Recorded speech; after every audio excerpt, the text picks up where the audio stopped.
السلام علیکم ورحمۃ اللہ وبرکاتہ۔ میری طرف سے آپ سب کو عید الفطر بہت بہت مبارک ہو۔ آج میں آپ کو شوال کے 6 روزے رکھنے کے طریقے بتاؤں گا اور ان کے کون کون سے فضیلت ہیں وہ بھی میں آپ کو بتاؤں گا۔ شوال کے 6 روزے رکھنا بڑا ثواب ہے۔ جس نے رمضان شریف کے پورے روزے رکھے اور 6 دن شوال کے روزے رکھے، اس نے گویا سارے سال کے روزے رکھے، یعنی پورے سال کے روزوں کا ثواب ملتا ہے۔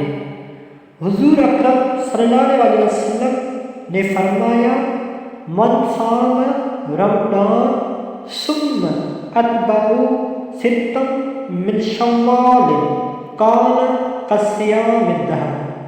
جس آدمی نے رمضان شریف کے روزے رکھے اور پھر ان کے ساتھ 6 روزے شوال کے ملائے تو اس نے گویا تمام عمر روزے رکھے۔ یہ اس وقت ہے جبکہ وہ تمام عمر یہ روزے رکھے۔ اگر اس نے صرف 1 سال ہی یہ روزے رکھے تو سال کے روزوں کا ثواب ملے گا۔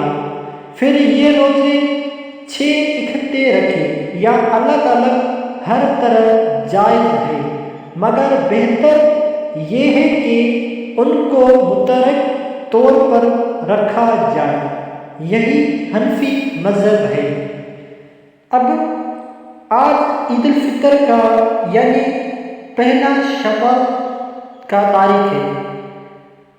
کل سے لے کر شوال کے 7 تاریخ تک یہ 6 نفلی روزے آپ رکھیں تاکہ آپ کو یہ اجر ملے۔